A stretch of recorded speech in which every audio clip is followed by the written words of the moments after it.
Hallelujah. How many of you are ready for the word of God? எத்தனை பேர் ஆண்டவருடைய வார்த்தையை கேட்க ஆயத்தமா இருக்கிறீர்கள்? Today's main topic is contentment. அதாவது இன்று என்னுடைய தலைப்பு என்னவென்றால் திருப்தியாய் இருப்பது. இல்லனா மனநிறைவு. மனநிறைவு. So I'm just going to read something that I read somewhere in the internet. I'm just going to read a couple of things. நான் வலைத்தளத்தில் அதை பற்றி படித்த செய்தியை உங்களோடு பகிர விரும்புகிறேன். This was a text that was shared on the internet. இது வந்து அந்த வலைத்தளத்தில் வெளியான ஒரு செய்தி. This generation's struggles are like this. சந்ததிகள் இந்த வருங்கால சந்ததி ஒரு அழுத்தத்தினால் நிறைந்திருக்கிறது. Yeah. So what kind of struggles are they facing? என்ன பிரச்சனைகள் அவர்கள் சந்திக்கிறார்கள்? More communication but less connection. அதாவது தொடர்பு கொள்வது நிறைய இருக்கிறது, ஆனால் connection is less. கனெக்ஷன் அது அந்த அதிலும் ஆழமான ஒரு தொடர்பு கம்மியா இருக்கிறது என்பதுதான். There are more people but more loneliness also. நிறைய ஜனங்கள் இருக்கின்றார்கள், ஆனால் தனிமை அவர்களை வாட்டுகின்றது. There is more education but less understanding.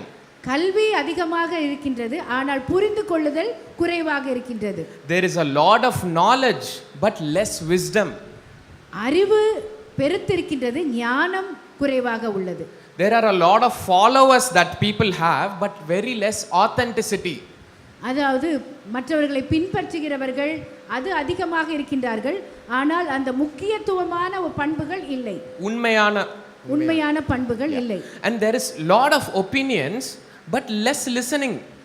நிறைய காரியங்கள் பகிரப்படுகிறது, ஆனால் கேட்கக்கூடிய செவிகளோ குறைவாக இருக்கின்றது. There are a lot of people with lot of houses but very less homes. Homes meaning families. நிறைய வீடுகள் இருக்கின்றது, ஆனால் அன்பு நிறைந்த இல்லங்கள் குறைவாக இருக்கின்றது. There is a lot of possessions but less contentment. நிறைய காரியங்கள் இருக்கின்றது, அதாவது தங்களுக்கென்று நிறைய இருக்கின்றது, ஆனால் திருப்தி இல்லாத ஒரு வாழ்க்கை, மனநிறைவில்லாத ஒரு வாழ்க்கை. So there is a big need for contentment. அந்த மனநிறைவிற்கு நிறைய தேவை இருக்கின்றது. So how do we find this contentment? We have to find it through Christ.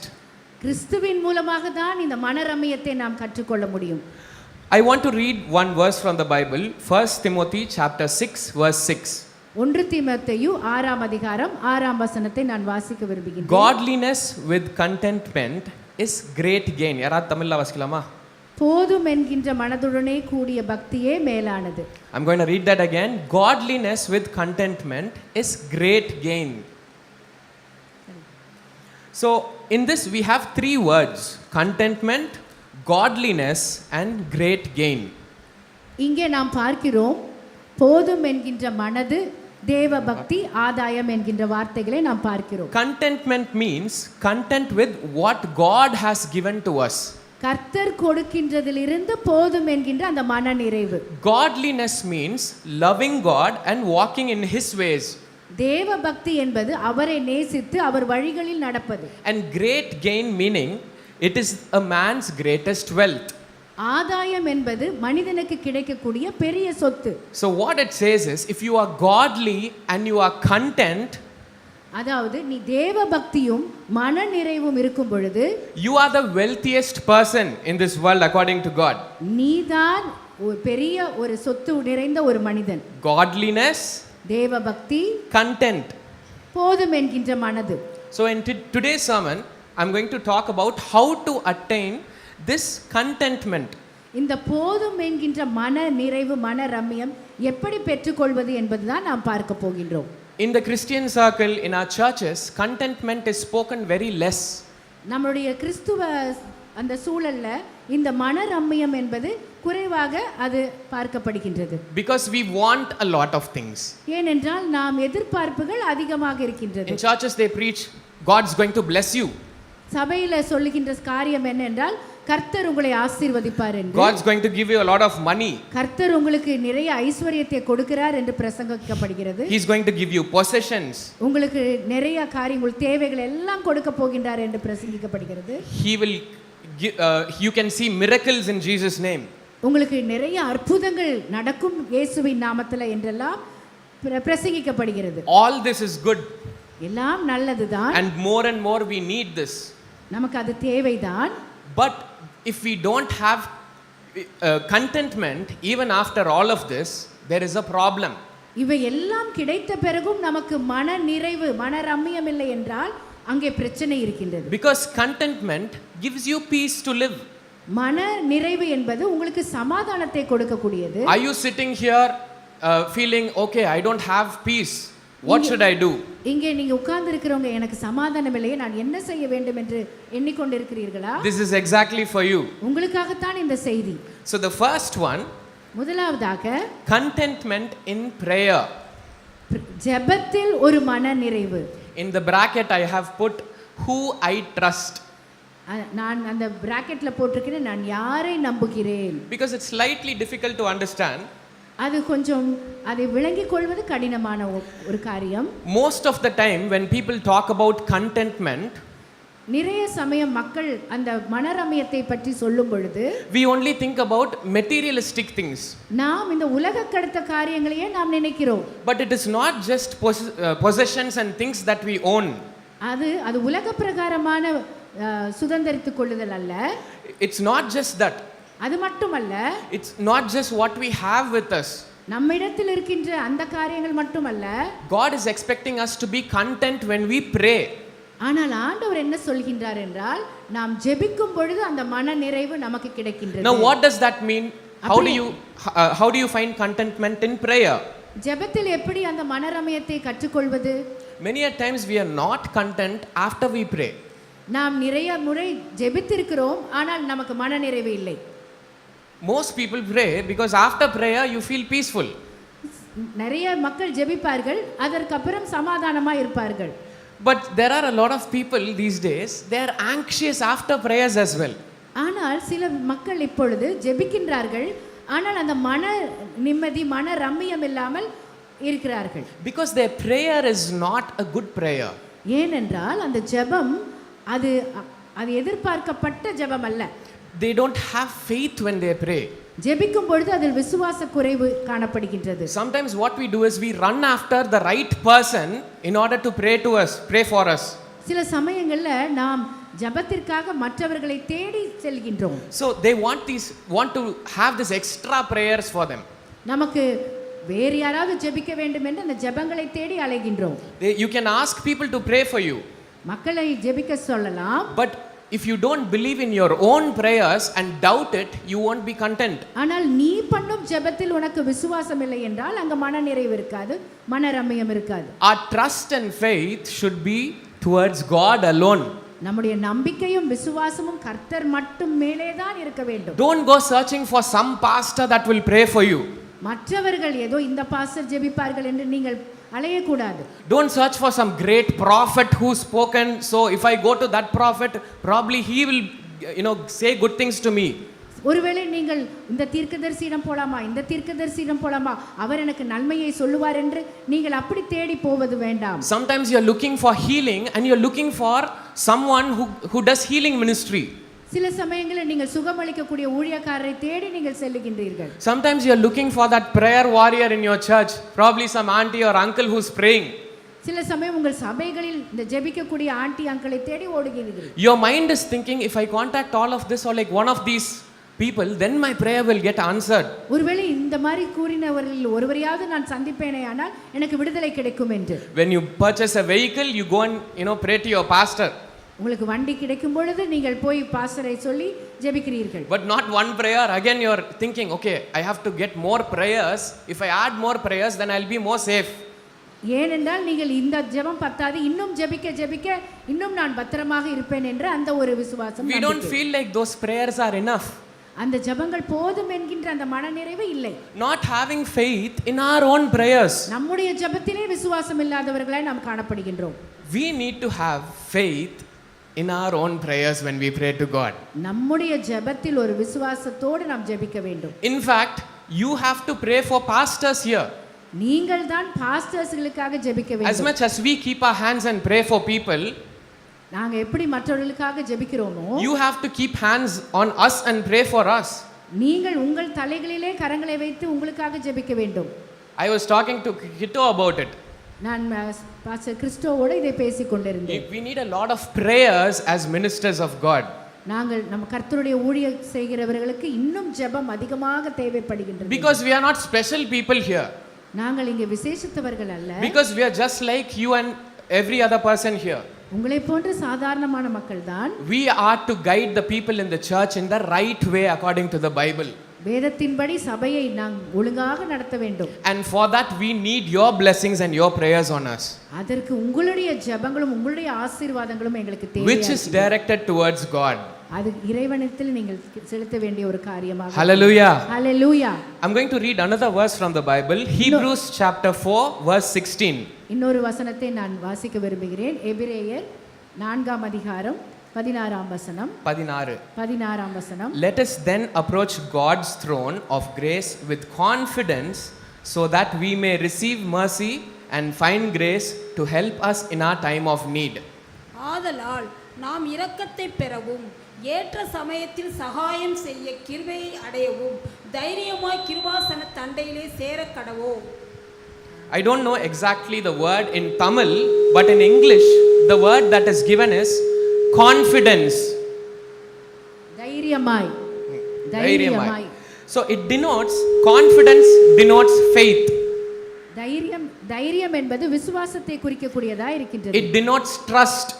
நம்பிக்கையை குறிக்கக்கூடியதாக இருக்கின்றது. So when you're praying to God, you're not a lot of people think you're casting a spell or doing some magic. நிறைய மக்கள் என்ன நினைக்கின்றார்கள் என்றால் நீங்கள் அப்படி ஜெபிக்கும் பொழுது ஏதோ ஒரு மந்திர சக்தி செயல்படுவது போல அவர்கள் நினைக்கின்றார்கள். In the Bible it's given you talk to God as a friend. வேதம் என்ன சொல்கின்றது? நீ ஒரு சிநேகிதனை போல கர்த்தரிடத்தில் பேசலாம். Are you in this place, church? நீங்கள் இங்கே தான் கவனித்துக் கொண்டிருக்கிறீர்களா? Are you that person who's looking for a pastor to pray for you? நீங்கள் இப்படியாக நான் சொன்னதில் ஏதாவது பாஸ்டருக்காக நீங்கள் எதிர்பார்த்து ஜெபிக்க வேண்டும் என்று Are you looking for a prophet who you want to go and ask them to pray for you? இல்ல யாராவது தீர்க்கதரிசியை தேடி செல்கின்ற ஒரு கூட்டமாய் நீங்கள் உட்கார்ந்திருக்கிறீர்களா? Are you looking for a healing minister to give you healing? இல்லை ஒரு சுகமளிக்கக்கூடிய ஊழியக்காரரை எதிர்பார்த்து கொண்டு இருக்கின்றீர்களா? Are you running after crusades to get yourself healed? இல்ல கூட்டமாக எங்கே நடக்கின்றதோ அந்த கூட்டத்திற்கு செல்ல மக்களாக இருக்கின்றீர்களா? I'm not stopping you from going to these. நீங்கள் அங்கு செல்வதெல்லாம் நான் தடை செய்யவில்லை. But your mind should be focused on God. ஆனால் உங்களுடைய சிந்தனை முழுவதும் அவர் மீது நம்பிக்கையா இருக்கணும். And not on preachers and prophets.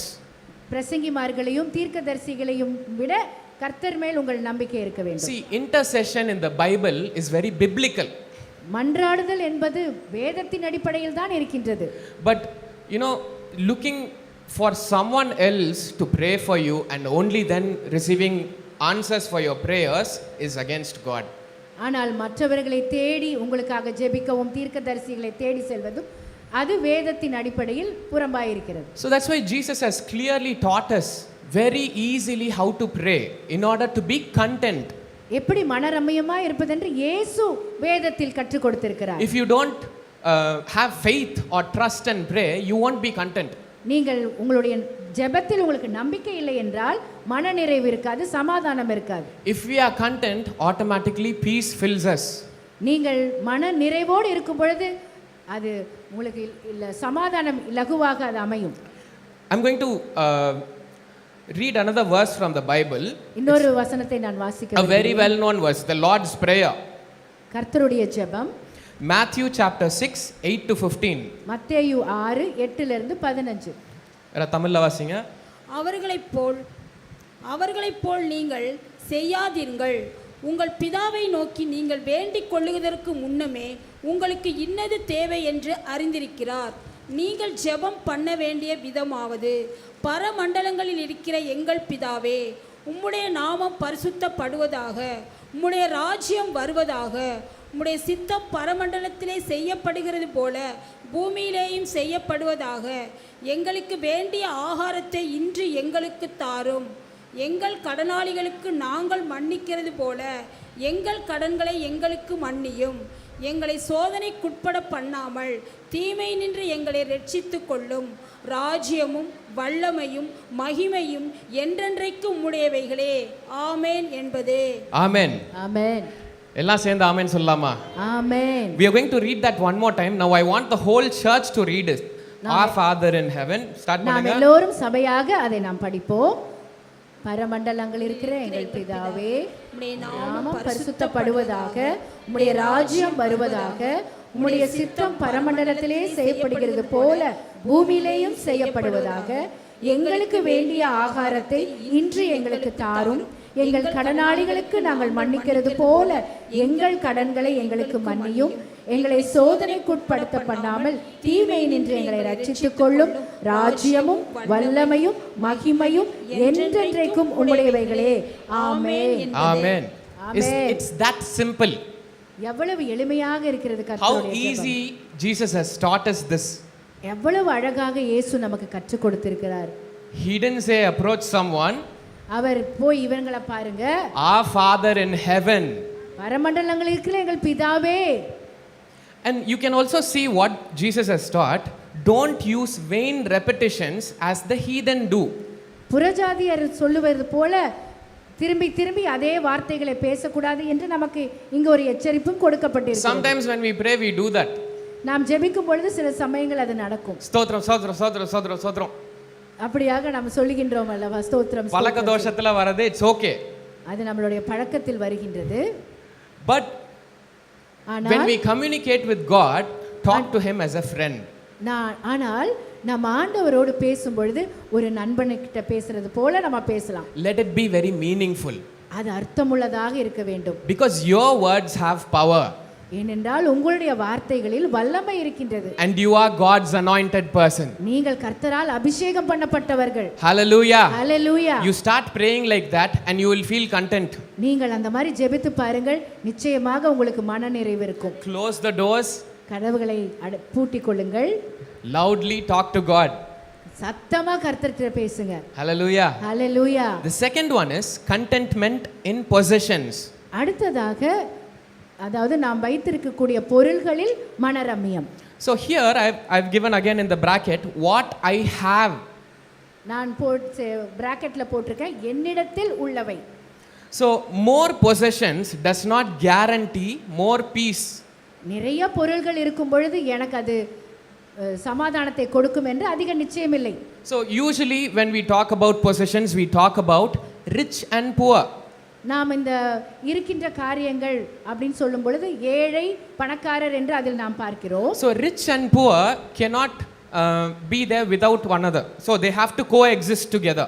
அதாவது ஏழை பணக்காரர் அதை பிரிக்க முடியாது, அது இரண்டும் ஒன்றாகத்தான் இருக்க வேண்டும். If someone has to be poor, only if someone is rich, someone is poor. அதாவது ஒரு பணக்காரன் இருக்கும் பொழுது தான் அங்கே ஒரு வித்தியாசம் வருகின்றது ஒரு ஏழை என்று. If someone has to be rich, only because there is a poor person, we call the rich person rich. ஒரு ஐஸ்வரியவானை நம்ம எப்படி ஐஸ்வரியவான் என்று கூறுகிறோம் என்றால் ஒரு எளியவன் அங்கே இருக்கிறவன். It is a comparing thing. அது வந்து ஒரு ஒத்துப்பாக்கின்ற ஒரு காரியமாக இருக்கின்றது. And the thing is, in the Bible, God has allowed this. கர்த்தர் வேதத்தில் அதை அனுமதித்திருக்கிறார். In world we have poor people, we have rich people. இந்த உலகத்தில் நமக்கு ஐஸ்வரியவான்களும் உண்டு, தரித்திர மக்களும் இருக்கிறார்கள். So let's see how many of you are rich here. நாம் இங்கே பார்ப்போம் சபையில் எத்தனை பேர் நீங்கள் ஐஸ்வரியவான்களாக இருக்கிறீர்கள். Faithfully some I can see some hands. விசுவாசமுள்ள கரங்களை நான் பார்க்கின்றேன். ஹல்லேலூயா. I'm going to ask you one question. Have you eaten and drank yesterday? உங்களிடத்தில் நான் ஒரு கேள்வியை கேட்க வேண்டும். நேற்றைய தினத்தில் நீங்கள் சாப்பிட்டு தண்ணீர் குடித்தீர்களா? யாராவது சாப்பிட்டு தண்ணி குடிக்காம இருக்கீங்களா? Everyone has eaten and drank yesterday. நாம் நேத்து உணவு சாப்பிட்டிருக்கிறோம், தண்ணீர் பருகி இருக்கிறோம். Which means you are richer than 12% of the whole world. அதாவது அப்படி என்றால் நாம் 12% உள்ளவர்களோட நாம் ஐஸ்வரியவான்களாக இருக்கிறோமா? In the Bible also it's given that is what is required for you to live every day. வேதத்தில் அதுதான் சொல்லுகின்றது, அதுதான் உனக்கு தேவை, அடிப்படை தேவை என்று. We have people in the world who don't even have access for water and food. உலகத்தில் நாம் பார்க்கும் பொழுது இந்த உணவுக்கும் தண்ணீருக்கும் குறைவோடு இருக்கின்ற மக்களை நாம் பார்க்கின்றோம். So when we pray to God, we ask for daily bread. அதனால தான் அன்றன்றுள்ள அப்பத்திற்காக நாம் ஜெபிக்க வேண்டும். Hallelujah. ஹல்லேலூயா.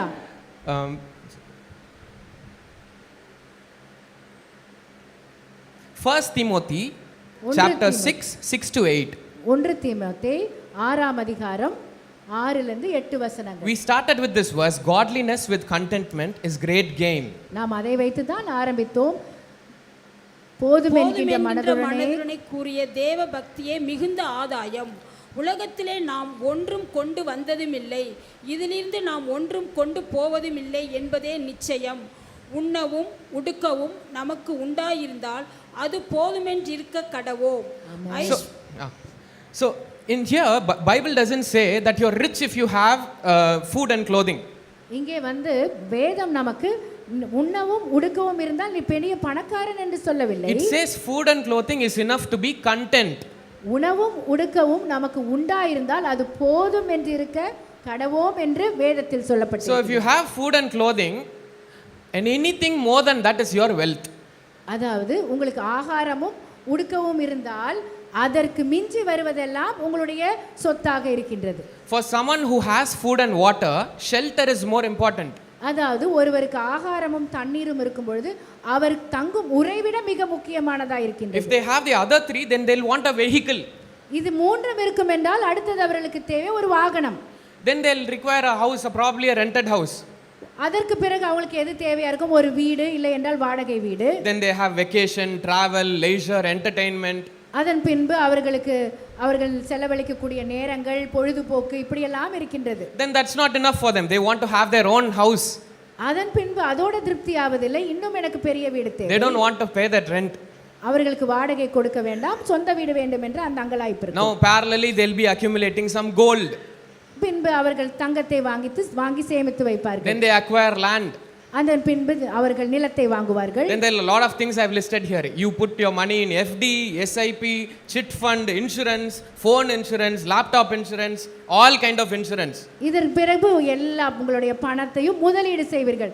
பிக்ஸட் டெபாசிட் மூலமாக இன்னும் மற்ற எந்தெந்த காரியங்கள் எல்லாம் முதலீடு செய்ய முடியுமோ அவைகள் எல்லாம் அவர்கள் முதலீடு செய்வார்கள். Even then you're not content. அதன் பின்பும் மனரம்மியம் கிடையாது. You want a second house. அடுத்து இன்னொரு வீடு தேவை. You want to relax even more. இன்னும் சுலபமாக வாழ்க்கையை லகுவாக நடத்த வேண்டும் என்று. Someone will be paying rent for you.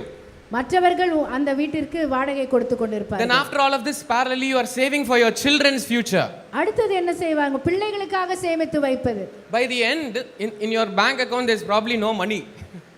அதன் பின்பு நிறைவாக பார்க்கும் பொழுது உங்களுடைய வங்கி கணக்கில் ஒன்றுமே இருக்காது. A lot of times what we do is we do a lot of these things looking at what's available on the media.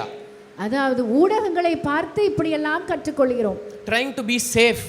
பத்திரமாக இருக்க வேண்டும், பாதுகாப்பாக இருக்க வேண்டும் என்று. In the future we have to be safe. எதிர்காலத்தில் நம்முடைய எதிர்காலம் நன்றாக இருக்க வேண்டும், செக்யூர்டா இருக்கணும், பாதுகாப்பாக இருக்க வேண்டும் என்று. All this is good.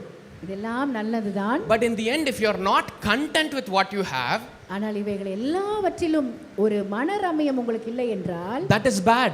அது மிகவும் வருந்தத்தக்கதாக இருக்கின்றது. You do all of this but don't overdo this. நீங்கள் செய்யுங்கள், ஆனால் மிஞ்சி செய்யாதிருங்கள். Don't go to the point where you become so greedy about money and wealth. அதாவது பணம், சொத்து என்று பேராசை பிடித்தவர்களாய் நாம் இருக்கக்கூடாது. Everything in moderation. எல்லாமே ஒரு அளவோடு தான். Because when you do, then you become that rich fool in the Bible. நாம் மட்டும் அப்படி செய்தோமே ஆனால் நாம் அந்த வேதத்தில் சொல்கின்ற அந்த முட்டாளை போல, நாம் வேதத்தில் சொன்ன அந்த முட்டாளை போல நம்முடைய வாழ்க்கையும் ஆய்விடும். Now for this possessions part I've expanded a little bit more because currently the world is running after these things. இப்பொழுது தற்பொழுது இருக்கக்கூடிய நவீன காலங்கள் இதை தேடிதான் மக்கள் அலைந்து கொண்டிருக்கிறார்கள். So I've elaborated a little bit in this section. நான் இந்த இடத்தில் அதை மிகவும் விளக்கமாக சொல்கின்றேன். You know, God wants you to very carefully listen to this parable of the rich fool. அதாவது அந்த ஐஸ்வரியவானை அவர் எவ்வளவு மூடன் என்று சொல்கிறாரோ அந்த உவமையில் நாம் கற்றுக்கொள்கிறோம். Let's read Luke chapter 12 verse 13 to 21. லூக்கா 12ஆம் அதிகாரம் 13ஆம் வசனத்திலிருந்து நாம் வாசிப்போம். லூக்கா 12ஆம் அதிகாரம் 13ஆம் வசனமா? 13. அப்பொழுது ஜனக்கூட்டத்தில் ஒருவன் அவரை நோக்கி, போதகரே, ஆஸ்தியை பாகம் பறித்து என் வீதத்தை எனக்கு தரும்படி என் சகோதரனுக்கு கட்டிட வேண்டும் என்று கேட்டுக்கொண்டான். அதற்கு அவர் மனுஷனே, என்னை உங்களுக்கு நியாயாதிபதியாகவும் பங்கிடுவனாகவும் வைத்தவன் யார் என்றார். பின்பு அவரை நோக்கி, பொருளாசையை குறித்து எச்சரிக்கையாயிருங்கள். ஏனெனில் ஒருவனுக்கு எவ்வளவு திரளான ஆஸ்தி இருந்தாலும் அது அவனுக்கு ஜீவன் அல்ல என்றார். 34 வரைக்கும் வாசிங்க ஃபுல்லாவே. அல்லாமலும் ஒரு ஊமையை உங்களுக்கு சொல்லுகிறேன். அவர் சொன்னார், ஐஸ்வர்யமுள்ள ஒருவனுடைய நிலம் நன்றாய் விளைந்தது. அப்பொழுது அவன், நான் என்ன செய்வேன்? என் தானியங்களை சேர்த்து வைக்கிறதுக்கு இடமில்லையே. நான் ஒன்று செய்வேன், என் களஞ்சியங்களை இடித்து பெரிதாக கட்டி எனக்கு விளைந்த தானியத்தையும் என் பொருள்களையும் அங்கே சேர்த்து வைத்து, பின்பு ஆத்துமாவே, உனக்காக அநேக வருஷங்களுக்கு அநேகம் பொருள்கள் சேர்த்து வைக்கப்பட்டிருக்கிறது. நீ இளைப்பாரி புசித்து குடித்து பூரிப்பாயிரு என்று என் ஆத்துமாவோடே சொல்லுவேன் என்று தனக்குள்ளே சிந்தித்து கொண்டான். தேவனும் அவனை நோக்கி, மதியடனே, உன் ஆத்துமா உன்னிடத்தில் இந்த ராத்திரியிலே எடுத்துக்கொள்ளப்படும். அப்பொழுது நீ சேகரித்தல் யாருடையது ஆகும் என்றார். தேவனிடத்தில் ஐஸ்வனாயிராமல் தனக்காகவே பொக்கிஷங்கள் சேர்த்து வைக்கிறவன் இப்படியே இருக்கிறான் என்றார். பின்பு அவர் தம்முடைய சீசரை நோக்கி, இப்படி இருக்கிறபடியினால் எண்ணத்தை உண்போம் என்று உங்கள் ஜீவனுக்காகவும் எண்ணத்தை உடுப்போம் என்று உங்கள் சரீரத்துக்காகவும் கவலைப்படாதிருங்கள் என்று உங்களுக்கு சொல்லுகிறேன். ஆகாரத்தை பார்க்கிலும் ஜீவனும் உடைய பார்க்கிலும் சரீரம் விசேஷங்களாய் இருக்கிறது. காகங்களை கவனித்து பாருங்கள், அவைகள் விதைக்கிறதும் இல்லை, அறுக்கிறதும் இல்லை, அவைகளுக்கு பண்டசாலையிலும் இல்லை, களஞ்சியமும் இல்லை. இல்லாவிட்டாலும் அவைகளையும் தேவன் பிழைப்பூட்டுகிறார். பறவைகளை பார்க்கலும் நீங்கள் எவ்வளவோ விஷயத்தவளாக இருக்கிறீர்கள். கவலைப்படுவதனால் உங்களில் எவன் தன் சரீர அளவோடு ஒரு முளத்தை கூட்டுவான்? மிகவும் அற்பமான காரியம் முதலாய் உங்களால் செய்யக்கூடாது இருக்க மற்றவர்களுக்காக நீங்கள் கவலைப்படுகிறது என்ன? காட்டு புசங்கள் எப்படி வளருகிறென்று கவனித்து பாருங்கள். அவைகள் உழைக்கிறதும் இல்லை, நூற்கிறதும் இல்லை. என்றாலும் சாலோமன் முதலாய் தன் சர்வ மகிமையிலும் அவைகள் ஒன்றை போலாகிலும் உடுத்தி இருந்ததில்லை என்று உங்களுக்கு சொல்லுகிறேன். இப்படி இருக்க அற்ப விசுவாசிகளே, இன்றைக்கு காட்டிலிருந்து நாளைக்கு அடுப்பிலே போடப்படுகிற புல்லுக்கு தேவன் விபரமாய் உடுப்பிவித்தால் உங்களுக்கு உடுத்துவிப்பது அதிக நிச்சயம் அல்லவா? ஆகையால் எண்ணத்தை உண்போம், எண்ணத்தை குடிப்போம் என்று நீங்கள் கேளாமலும் சந்தேகப்படாமலும் இருங்கள். இவைகள் எல்லாம் உலகத்தார் நாடி தேடுகிறார்கள். இவைகள் உங்களுக்கு வேண்டியதுகள் என்று உங்கள் பிதாவானவர் அறிந்திருக்கிறார். தேவனுடைய ராஜ்யத்தை தேடுங்கள், அப்பொழுது இவைகள் எல்லாம் உங்களுக்கு கூட கொடுக்கப்படும். பயப்படாதே சிறுமந்தையே, உங்களுக்கு ராஜ்யத்தை கொடுக்க உங்கள் பிதா பிரியமாயிருக்கிறார். உங்களுக்கு உள்ளவைகளை விற்று பிச்சை கொடுங்கள். பழமையாய் போகாத பணப்பைகளையும் குறையாத பொக்கிஷத்தையும் பரலோகத்திலே உங்களுக்கு சம்பாதித்து வையுங்கள். அங்கே திருடன் அணுகுறதும் இல்லை, பூச்சி கெடுக்கிறதும் இல்லை. உங்கள் பொக்கிஷம் எங்கேயோ இருக்கிறதோ அங்கே உங்கள் இறுதியும் இருக்கும். Hallelujah. Hallelujah. What an amazing passage that God has given to us. இப்ப நாம் படித்தது எவ்வளவு அருமையான ஒரு பகுதியை நமக்கு ஆண்டவர் கொடுத்திருக்கிறார். You know, a lot of people get confused when they read this. நிறைய மக்கள் இதை வாசிக்கும் பொழுது ஒரு குழப்பத்திற்குள்ளாக கடந்து செல்கிறார்கள். They misunderstand that okay, we shouldn't ask God for riches and wealth. அவர்கள் தவறாக புரிந்து கொள்கிறார்கள், நாம் ஆண்டவரிடத்தில் ஐஸ்வரியத்தை கேட்க கூடாது என்று. So there is like 3 places which I have marked. Verse 22 it says, do not worry that you don't have things. Do not worry. நீங்கள் கவலைப்பட வேண்டாம். Verse 22. 22ஆம் வசனத்தை நான் வாசிக்கின்றேன். பின்னும் அவர் தம்முடைய சீஷரை நோக்கி, இப்படி இருக்கிறபடினால் எண்ணத்தை உண்போம் என்று உங்கள் ஜீவனுக்காகவும் எண்ணத்தை உடுப்போம் என்று உங்கள் சரீரத்துக்காகவும் கவலைப்படாதிருங்கள். Again verse 29, do not worry about it. 29. ஆகையால் எண்ணத்தை உண்போம், எண்ணத்தை குடிப்போம் என்று நீங்கள் கேளாமலும் சந்தேகப்படாமலும் இருங்கள். And verse 32, do not be afraid. பயப்படாதே சிறுமந்தையே, உங்களுக்கு ராஜ்யத்தை கொடுக்க உங்கள் பிதா பிரியமாயிருக்கிறார். So what God's trying to tell us here is, in order to be content, we shouldn't be worrying. நீங்கள் மன நிறைவாக இருப்பதற்கு கவலைப்படாமல் இருக்க வேண்டும். Only if you're not worrying about what you're going to have, how you're going to feed yourself, then you're having a problem. நீங்கள் அதை பற்றி கவலைப்படாமல் இருக்க வேண்டும். இல்லை என்றால் உங்களுக்குள்ள ஏதோ ஒரு பிரச்சனை இருக்கிறது. Your needs will be met by God. உங்களுடைய தேவைகள் அனைத்தும் கர்த்தரால் சந்திக்கப்படும். Because he is Jehovah Jireh. ஏனென்றால் அவர் யெகோவா ஈரே. And you are more valuable than what? Birds. பறவைகளை காட்டிலும் நீங்கள் விசேஷித்தவர்கள் அல்லவா? And my favorite, part in this verse, like verse 25, can you add a single hour to your life by worrying? எனக்கு மிகவும் பிடித்தமான வசனம் 25. கவலைப்படுகிறதினால் உங்களில் எவன் தன் சரீர அளவோடு ஒரு முழத்தை கூட்ட முடியும். You know, in our life we worry about a lot of things. நம் வாழ்க்கையில் நிறைய காரியங்களை குறித்து கவலைப்படுகின்றோம். But we are still here. We are happy. ஆனால் நாம் இங்கே சந்தோஷமாக அமர்ந்திருக்கிறோம் அல்லவா? So if you worried, you probably should have worried for very less time. ஆனால் நீங்கள் கவலைப்பட்டிருப்பீர்களானால் அது குறைந்த காலம்தான். You should have worried for less time. அதாவது கொஞ்ச காலம் தான் நீங்கள் கவலைப்பட்டிருந்திருப்பீர்கள். Constantly if you are going to worry about what's going to happen in the future, நீங்கள் உங்கள் எதிர்காலத்தை குறித்து கவலைப்பட்டு கொண்டே இருந்திருப்பீர்கள். you are not going to get that time back. உங்களுக்கு அந்த காலம் திரும்பி கிடைக்குமா? Are you afraid for the safety of your wealth, church?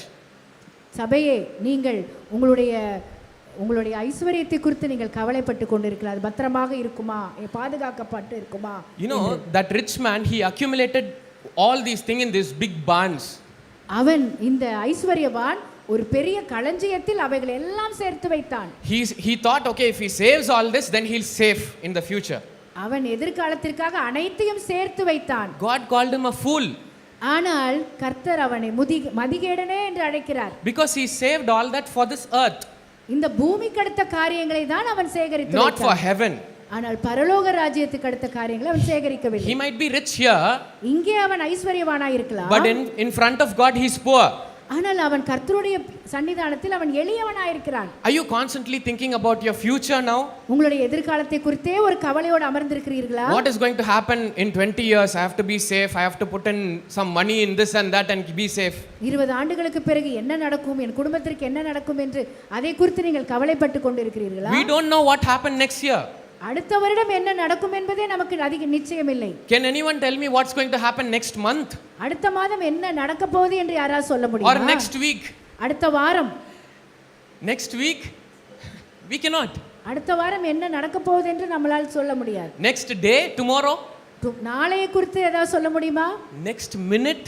அடுத்த நிமிடத்தை பற்றி கூட நம்மால் யோசிக்க முடியாது. You know, someone who had gone through the earthquake, இந்த பூமி அதிர்ச்சியில் கடந்த நாட்கள் நடந்தல பாதிக்கப்பட்டவர்கள் 1 second before he would have had a very good life.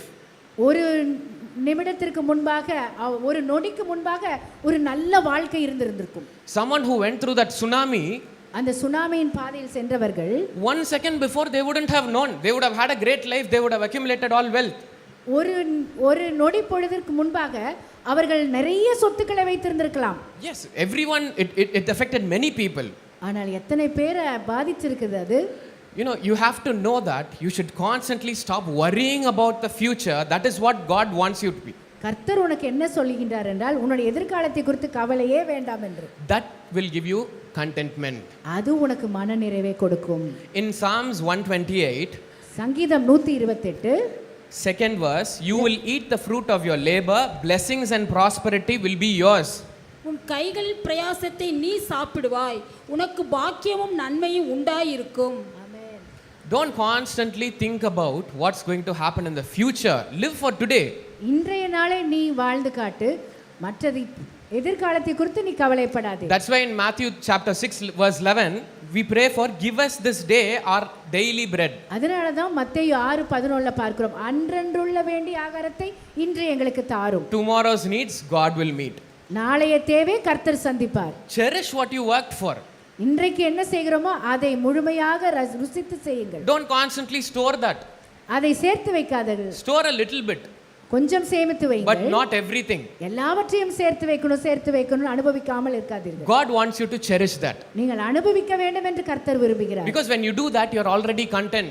நீங்கள் அந்த மாதிரி செய்யும் பொழுது நீங்கள் திருப்தியாய் இருக்கிறீர்கள் என்று You are already peaceful. உங்களுக்கு சமாதானம் இருக்கின்றது. You know, here I've given daily wage workers. Have you seen them? நீங்கள் கூலி வேலை செய்கிறவர்கள் பார்க்கிறீர்களா? Sometimes they're very happy.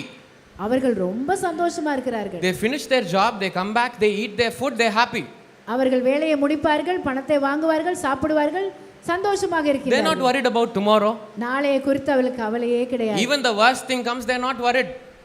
எது வந்தாலும் அவர்கள் சந்திக்க ஆயத்தமா இருக்கிறார்கள். Hallelujah. Hallelujah. We also have to be like that. அவர்களை மாதிரி தான் நாமும் இருக்க வேண்டும். We have to be content with what we have. நம்மிடத்தில் இருக்கிறதை வைத்து நாம் சந்தோஷமாக இருக்க And pray for more. ஆனால் நாம் மற்றதுக்காக ஜெபிக்க வேண்டும். Only thing, do not worry that you don't have. உங்களுக்கு இல்லாததை குறித்து நீங்கள் கவலைப்படக்கூடாது. The third one is contentment in God's timing. கர்த்தருடைய நேரத்திற்கு திருப்தியா இருப்பது. Here in the bracket I have given, when God works, எப்பொழுது கர்த்தர் கிரியை செய்கிறார். Now, trusting in God's timing, கர்த்தருடைய நேரத்தில் நாம் நம்பிக்கை இருக்கிறது. it removes anxiety and fear. அது பதற்றத்தையும் பயத்தையும் களைத்து போடும். In Psalms chapter 27 verse 14, சங்கீதம் 27:14 நாம் பார்க்கிறோம். wait for the Lord, be strong and take heart and wait for the Lord. சங்கீதம் 27. கர்த்தருக்கு காத்திரு, அவர் உன் இருதயத்தை ஸ்திரப்படுத்துவார். திடமனதாய் இருந்து கர்த்தருக்கே காத்திரு. ஆமென். Sometimes when we pray, we have this discontent because we feel like our prayers aren't answered. சில சமயம் நாம் ஜெபிக்கும் பொழுது நமக்குள்ள ஒரு மன நிறைவு இருக்காது. ஏனென்றால் இந்த ஜெபத்திற்கு பதில் கிடைக்குமா என்ற ஏக்கத்தோடு ஜெபிப்பதுதான். If you have prayed with full faith, your prayer will be answered. விசுவாசத்தோடு ஜெபித்திருப்போமே ஆனால் நிச்சயமாக பதில் உண்டு. But prayer being answered doesn't mean the outcome that you are expecting will come. ஜெபம் பதிலளிக்கப்பட்ட பிறகு நீ எதிர்பார்த்த விளைவுகள் வரும் என்று உனக்கு நம்பிக்கை இருக்கக்கூடாது. Sometimes when we pray, when we don't get that expected outcome, then we start questioning God that he hasn't answered prayers. சில சமயம் ஜெபிக்கிறோம், பதில் கிடைக்கின்றது, நீ எதிர்பார்த்த வண்ணமாக அது பதில் கிடைக்காத பொழுது உனக்குள்ளாக ஒரு பதற்றம் வருகின்றது. You know, God's answer, there is 3 answers that God gives. Everyone knows here because dad keeps talking about it a lot. கர்த்தர் நமக்கு 3 வகையில் பதில் கொடுக்கிறார். நம்முடைய பாஸ்டர் அவர்கள் அதை அடிக்கடி சொல்லுவார்கள். Yes, எஸ், ஆம், no, இல்லை, wait. காத்திரு. Can we say yes, ஆம், no, இல்லை, wait? காத்திரு. So sometimes when we pray, when something doesn't happen, don't think God hasn't answered. Maybe God's asking you to wait. You சில have to சமயம் understand what God's trying to tell you. சில சமயங்கள் நாம் ஜெபிக்கும் பொழுது தாமதமாகும் பொழுது பதில் கிடைக்கவில்லை என்றால் கர்த்தர் உன்னை காத்திருக்கும்படி சொல்லுகின்றார். Because sometimes we get anxious about our prayers not getting answered. சில சமயம் ஒரு பதற்றம் உண்டாகிறது, நாம் ஜெபித்தோடனே பதில் வரலனா. That is why we have to be content in God's timing. அதனால தான் நாம் கர்த்தருடைய நேரத்திற்கு ஒப்பு கொடுக்க வேண்டும். And stop comparing your timeline with your neighbors or friends or family. அதனால தான் நாம் மற்றவங்களுடைய காலத்தோடு நம்ம காலத்தை ஒப்பிட்டு பார்க்க கூடாது. Sometimes you feel their prayers are answered more than yours. சில சமயம் உனக்கு என்ன தோன்றுகிறது என்றால் அவர்களுக்கெல்லாம் கர்த்தர் உடனே பதில் கொடுக்கிறார், எனக்கு மட்டும் ஏன் தாமதமாகின்றது? Most of the time we only compare with the people who get and not the people who don't have. எப்பொழுதுமே நாம் எப்படி ஒப்பிட்டு பார்ப்போம் என்றால் யார் நம்மை விட சிறந்ததாக இருக்கிறார்களோ அவர்களை, நமக்கு விட கீழே இருக்கிறவங்களை நம்ம ஒப்பிட்டு பார்ப்பதே கிடையாது. Personally, I do this a lot. இதை நான் நிறைய செய்திருக்கிறேன். Instead of, if I don't have something, instead of looking at someone who has it, I look at someone who doesn't have what I have. இதை நான் செய்திருக்கிறேன். யாருக்கு நிறைய இருக்கிறதோ அவங்களை நான் பார்க்க மாட்டேன், யார்கிட்ட இல்லையோ அவர்களிடம் தான் நான் ஒப்பிட்டு பார்ப்பது உண்டு. When you get into that comparison thing, start doing this. இதை நீங்கள் செய்து பாருங்கள். Stop comparing someone else's timeline with yours. நீங்கள் மற்றவர்களுடைய காலத்தோடு உங்களுடைய காலத்தை நீங்கள் ஒப்பிட்டு பார்க்க. God has a different timing for them and different timing for you. கர்த்தர் அவர்களுக்கு வேற விதமான காலம் இருக்கின்றது, உங்களுக்கு வேற விதமான காலத்தை கர்த்தர் வைத்திருக்கிறார். Sometimes yours will be quicker. சில சமயம் உங்களுக்கு அது விரைவாக பதில் கொடுக்கப்படும். Someone else is looking at you and then feeling okay, their prayers are answered. சில சமயம் மற்றவர்கள் நம்மை பார்க்கும்படியாக அந்த மாதிரி இருக்கும். But just accept God's outcome. ஆனால் கர்த்தர் என்ன செய்திருக்கிறாரோ அதை நாம் அப்படியே ஒத்துக்கொள்ள வேண்டும். Hallelujah. Hallelujah. Hallelujah. Hallelujah. Last one is contentment in Christ. இறுதியாக கிறிஸ்துவில் மனரம்மியமாய் இருப்பது. So here in the bracket I have given who I am in Christ. நான் இங்கே சொல்லி இருக்கிறது கிறிஸ்துவில் நான் யார். The truth for all these points is there is only one truth, Christ is enough. இது எல்லாவற்றும் ஒரே ஒரு இதில் அடங்கி இருக்கிறது, கிறிஸ்துவே போதுமானவராய் இருக்கிறார். எல்லாம் சொல்லாமா, கிறிஸ்துவே போதும். கிறிஸ்துவே போதும். Because he gives contentment. அவர்தான் நமக்கு அந்த மனரம்மியத்தை கொடுக்கிறார். In the last sermon I preached about Graham Staines. நான் கடந்த நாட்களில் நான் கிரஹாம் ஸ்டெயின்ஸ் மிஷனரியை பற்றி உங்களிடத்தில் பகிர்ந்து கொண்டேன். This time God wants me to talk about Mother Teresa. இந்த நாளில் நான் உங்களுக்கு மதர் தெரேசா, அன்னை தெரேசாவை பற்றி பேச விரும்புகிறேன். I'm going to read a little bit about Mother Teresa. She devoted her life to serving the poorest of the poor in Calcutta. Kolkata மாகாணத்தில் எளியவர்களிலும் எளியவர்களுக்காக ஊழியம் செய்து வந்தவர் தான் அன்னை Teresa. She owned very little and lived a very simple life. அவர்கள் எளிமையான வாழ்க்கை வாழ்ந்தவர்கள். Her identity was in Christ. கிறிஸ்துவுக்குள்ள தான் அவங்களுடைய அதாவது அவங்களுடைய அவங்களை எப்படி நாம் தெரிந்து கொள்வோம்? கிறிஸ்து தான் அவங்களுக்கு அடிப்படை. So even though she lived a very simple life, அவர்கள் மிக எளிமையான வாழ்க்கை வாழ்ந்தாலும் she was full of love, joy and peace.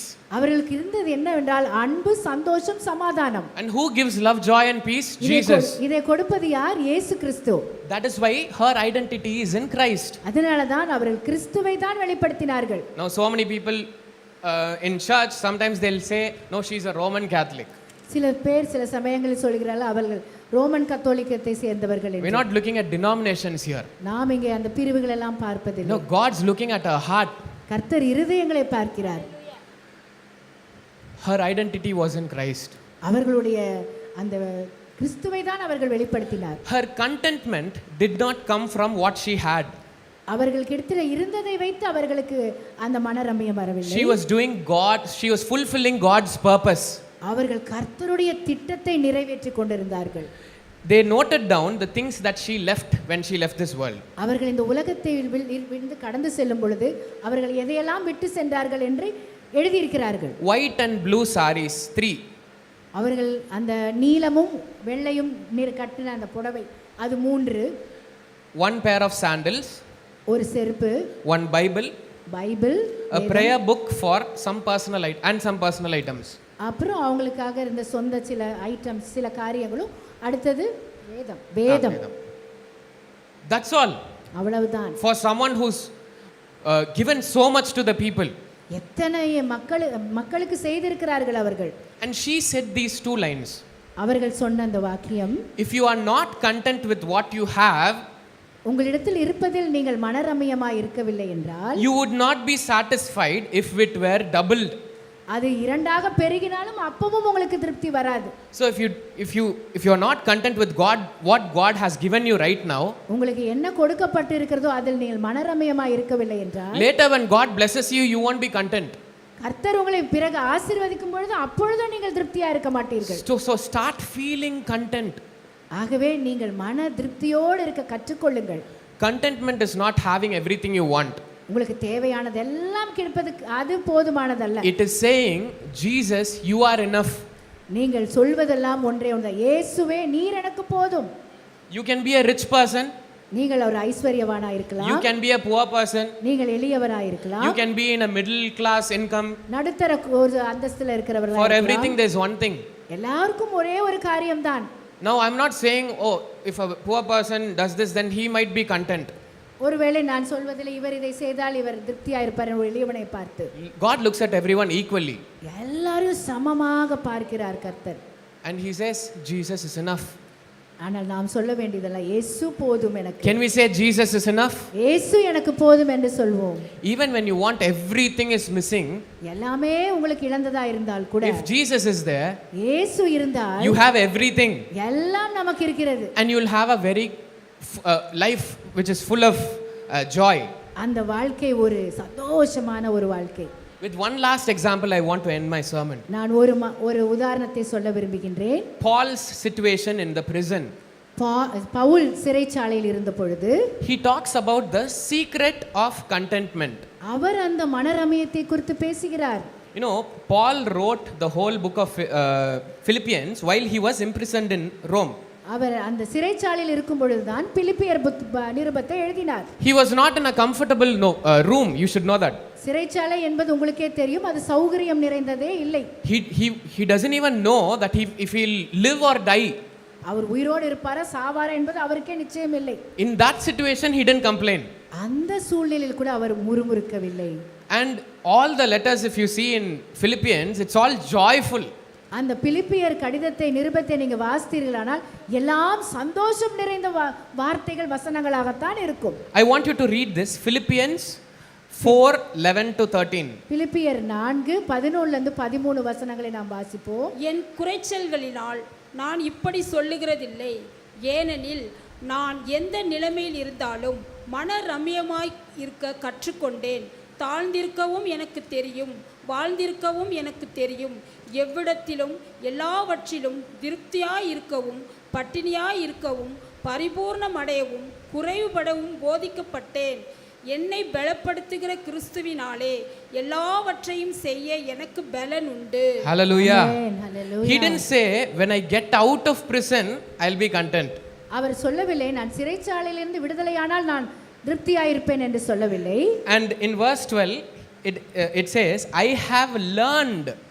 அவர் சொல்லுகின்றார் எவ்விடத்திலும் எல்லாவற்றும் திருப்தியா இருக்கும் பட்டினியா இருக்கும் நான் போதிக்கப்பட்டிருக்கின்றேன். I have learned. போதிக்கப்பட்டிருக்கின்றேன். So he didn't have it in himself when he was born. அவர் பிறந்த பொழுதே இந்த குணாதிசயங்கள் இருக்கவில்லை. God taught him with different seasons and circumstances. கர்த்தர் அவருக்கு பல சூழ்நிலைகள் அனுபவித்து பல காலங்கள் அவருக்கு அனுபவித்து கற்றுக் கொடுத்திருக்கின்றார். God will teach you those things. கர்த்தர் அதின் காலத்தில் உங்களுக்கு கற்றுக் கொடுப்பார். He's already taught you a lot of things. உங்களுக்கு நிறைய காரியங்களை அவர் கற்றுக் கொடுத்திருக்கின்றார். So stop worrying about the future. ஆகவே எதிர்காலத்தை குறித்து கவலைப்படாதிருங்கள். Be content. மனரம்யமாய் இருக்க And கற்றுக் how to be content? எப்படி மனரம்யமாய் இருக்க வேண்டும்? Even if you don't have anything that you wanted, எது நமக்கு தேவை அது கிடைக்காவிட்டாலும் only Christ, கிறிஸ்து மட்டும் இருந்தால் போதும். He will only give you peace. அவர் மட்டும்தான் சமாதானத்தை கொடுக்க முடியும். So build your identity in Christ and not based on any circumstances. சூழ்நிலைகளில் நீங்கள் எதையும் சார்ந்திராமல் கிறிஸ்துவையே சார்ந்திருங்கள். அவரையே வெளிப்படுத்துங்கள். Seek Christ before whatever you ask. எந்த கேள்விக்கு முன் எதை தேடுவதற்கும் கேட்பதற்கு முன்பாக இயேசுவிடத்தில் போய் கேளுங்கள். Let your joy depend on His presence. உங்களுடைய சந்தோஷம் அவருடைய பிரசன்னத்தில் அமையட்டும். Like Paul did, don't wait for something to happen and then be content. Pavul மாதிரி சில சூழ்நிலைகளுக்கு பிறகு மனரம்யம் அல்ல. At the same place you are in right now in life. இப்பொழுது நீங்கள் எந்த சூழ்நிலையில் இருக்கிறீர்களோ இப்பொழுதே மனரம்யமா இருக்க கற்றுக்கொள்ளுங்கள். Hallelujah. Hallelujah. Hallelujah. Hallelujah. Say, I am content in Christ. நான் கிறிஸ்துவிற்குள் மனரம்யமா இருக்கிறேன் என்று Christ is enough. கிறிஸ்து எனக்கு போதும். Hallelujah. Hallelujah. So I want you to go home and read Philippians chapter 4 fully. நீங்கள் இன்று போய் உங்களுக்கு அந்த பிலிப்பியர் நிருபத்தை நீங்கள் முழுவதுமாக படியுங்கள். In that the word peace is mentioned in a lot of places. சமாதானம் என்கின்ற அந்த வார்த்தை நிறைய இடங்களில் வரும். So only when we'll only have peace when we are content. இந்த சமாதானம் நம்ம மனரம்யமா இருக்கும் பொழுது தான் அது கிடைக்கும். And this peace is only given by God. அந்த சமாதானம் கர்த்தரால் மட்டுமே கொடுக்க முடியும். You ask for blessings. நீங்கள் ஆசீர்வாதத்தை கேளுங்கள். You ask for riches. ஐஸ்வரியத்தை கேளுங்கள். You ask for a safe future. ஒரு பாதுகாப்பான எதிர்காலத்தை நீங்கள் விரும்புகிறீர்கள். You plan for 1000 years. 1000 வருடத்திற்காக எதை செய்தாலும் But live for today. ஆனால் இன்றைய நாளுக்காக வாழுங்கள். Cherish what God has given to you right now. இப்பொழுது உங்களிடத்தில் என்ன இருக்கிறதோ அதை அனுபவியுங்கள். If God has given you a good family, ஒரு நல்ல குடும்பம் உங்களுக்கு கொடுக்கப்பட்டிருக்கிறது. be good to them. அவர்களுக்கு நீங்க நல்லவர்களா இருங்க. There are so many people who have so many riches, they don't have good families. எத்தனையோ ஐஸ்வரியவான்கள் இருக்கிறார்கள், அவருக்கு நல்ல குடும்பங்கள் இல்லை. Broken families. உடைந்து போன குடும்பங்கள். Running after riches but not having good families. ஐஸ்வரியத்தை தேடி செல்கின்றார்கள், குடும்பத்தை இழந்து கிடக்கிறார்கள். Like I read in the start, more knowledge, less wisdom. More education, less understanding. More people around, more loneliness. More communication, less connection. You have everything but you don't have what God wants you to have. எல்லாம் இருக்கின்றது, ஆனால் கர்த்தர் உனக்கு என்ன வேண்டுமோ அது இல்லை. So I'm just going to go through the 4 things. Contentment in possessions. நான் இப்பொழுது அதை மீண்டுமாக சொல்ல விரும்புகிறேன். உங்களிடத்தில் உள்ளவைகளில் மனரம்யம். Contentment in the prayers that you do. நாம் ஜெபிக்கின்ற ஜெபங்களில் ஒரு மன நிறைவு. Contentment in God's timing. கர்த்தருடைய நேரத்தில் மன நிறைவு. Contentment in Christ. கிறிஸ்துவுக்குள் மன நிறைவு. What I have, என்னிடத்தில் உள்ளது, who I trust, நான் யாரை நம்பியிருக்கிறேன், when God works, எப்பொழுது கர்த்தர் கிரியை செய்கிறார், and who I am in Christ. நான் கிறிஸ்துவுக்குள் நான் யாராயிருக்கின்றேன். Hallelujah. Hallelujah. May God bless you. கர்த்தர் உங்களை ஆசீர்வதிப்பாராக.